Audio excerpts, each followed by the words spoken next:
Right, welcome, ladies and gentlemen. One of the producers of the Snow White movie, their son, has basically said some incredibly based things about Snow White and Rachel Zegler and why the movie bombed, and it's hilarious. And it, I guess, really does go to show that her career is dead. I can't imagine any producer's going to want to work with her again. She has never made a single financially successful film outside of that Hunger Games one. And even then, that was only mildly successful. It wasn't exactly hugely successful. So, yeah, it's pretty funny, to be honest. This has all been deleted and sort of, an attempt to not court any more drama. But it's obviously been screenshotted and things like that. So it's interesting to do a discussion on it, really. Hit subscribe if you are new here and you enjoy videos like this. But yeah, so basically just the producer's son, producer of the Snow White movie, basically blamed Rachel Zegler's narcissism for the box office woes, according to him. I will say, because we'll get to his points anyway in a minute, but there's definitely an element of that, right? Unequivocally, there's an element of that, but it is kind of like a what came first situation. Was it one of the producers and their ridiculous creative choices which nurtured Rachel Zegler's narcissism? You've made a film which caters to it caters to modern sensibilities. Obviously, that's not going to be a surprise. It's modern Disney, isn't it? So it's going to cater to modern sensibilities. And then you pair that with someone like Rachel Zegler, who then, is embodying this role. To her, this is amazing, isn't it? She's not going to be saved by a prince. She's not going to be, she's going to be fighting for the freedom of her kingdom. All this kind of stuff. What came first? Was it Disney putting her in a position which will cater to her seeming narcissism, because we don't know if she is a narcissist or not. That word obviously gets bandied around a lot. Or is it that Rachel Zegler was a narcissist and was going to run with it anyway? Who knows? Honestly, who knows? Rachel Zegler is not exactly a pleasant individual. She is, unfortunately, a product of her generation. There's very few of her generation which are not like that. Unfortunately, that is just, the case that we're bringing up. Yeah, people like that these days. But anyway, let's get to what was said. But I would ask you, FYI, what do you think it is? We can't put all the blame on Rachel Zegler here. We just can't. There is an element of Disney. Disney wrote the film, for God's sake, right? They wrote this film. So they obviously have an element to play in this as well. How much of that is what I'd like to hear from you down below.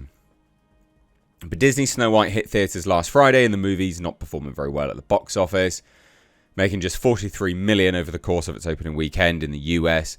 The latest updates put the fantasy adventure at just under $50 million domestic, and that's at the time of recording this on a Thursday, which is awful. It hasn't reached $100 million worldwide. Again, that's just atrocious. It's really bad. For a movie that cost somewhere in the region of like $300 million, that's just laughable. It's laughable. So critics have not been overly kind to Disney's latest live-action remake, although it's important to note that the movie has been the source of controversy for quite a while, with stars Rachel Zegler and Gal Gadot both coming in for backlash for their different stances on the Israeli-Palestinian conflict. Zegler also made some comments about the original animated classic that didn't go over very well with fans. Variety also published an article. People say it's like a hit piece. It kind of is a hit piece on Zegler, but it's just the behind-the-scenes nonsense. I did a video on it yesterday. I think it was yesterday. It's just the behind-the-scenes stuff, basically. And they're suggesting that the studio is at least partially laying the blame for Snow White's box office woes at Rachel Zegler's feet. So Jonah Platt, son of producer Mark Platt, has now taken to Instagram to defend his father in the wake of Variety's report, which claimed that Platt, apparently at Disney's behest, flew all the way to New York in August to ask and beg and plead with Rachel Zegler to remove the Free Palestine remark on her post, which did cause quite a lot of controversy and also politicise the movie in a way. Because she made that post on social media while she was thanking everyone for watching the Snow White trailer. So you're tying these two things together, which are not relevant. You're using, on the back of the Snow White trailer, and obviously the SEO that would come along with it, the fact that it would populate in people's feeds, you're using that as a way to then, sort of, I guess, microphone a political message as well, which is, not okay. It's not okay to do those kind of things, because it is such a hot button topic. So one commenter chimed in to call Platt's father creepy as hell for his efforts to control Zegler's posts and force her to compromise her principles. That's not creepy as hell at all. Like, at all. It's not creepy at all. The producers and Disney, everyone involved in this movie has a financial stake in it, aside from the actors, because they're going to get paid anyway. So no, it's not creepy. It's not creepy at all. There are conduct clauses in these contracts that these actors get. It's not creepy at all. It's business, right? It is just business. Because it would be different if these individuals weren't talking about the movie and they were just doing their conduct normally outside of the film, and that caused controversy, right? But it was unrelated to the movie. Sure, at that point, I understand it would be creepy for an individual to come in and try and control them. And then that's not freedom of expression, free speech, etc. I get that. But when you're specifically tying something to the movie as you're discussing it, you don't have that. It's business. That is not creepy as hell to try and get these people to curb what their commentary is causing controversy.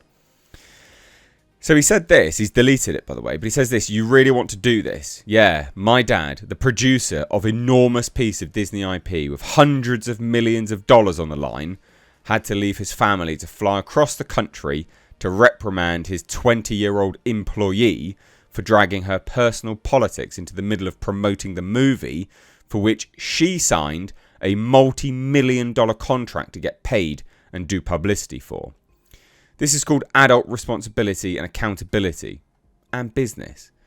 And our actions clearly hurt the film's box office. Free speech does not mean you're allowed to say whatever you want in your private employment without repercussions. I would go a step further to clarify is that you shouldn't be able to say what you want when it's directly linked to a business promotion, right? I think that's fair. I think we can all actually agree with that, no matter if you're a free speech absolutist or not. That's different. Although maybe some people disagree, I don't know. Tens of thousands of people worked on that film, and she hijacked the conversation for her own immature desires at the risk of all the colleagues and crew and blue-collar workers who depend on that movie to be successful. Narcissism is not something to be coddled or encouraged. I can't disagree with this in any way, shape or form. I just can't. So, as you can imagine, Platt's comments have gained a lot of attention, with some agreeing with his stance, others calling him way out of line. I agree with it. Wholeheartedly, I agree with it. I completely agree with it. Maybe I'm wrong in saying I think you'd find it difficult to disagree, but I firmly agree with it. What do you think? Let me know down below.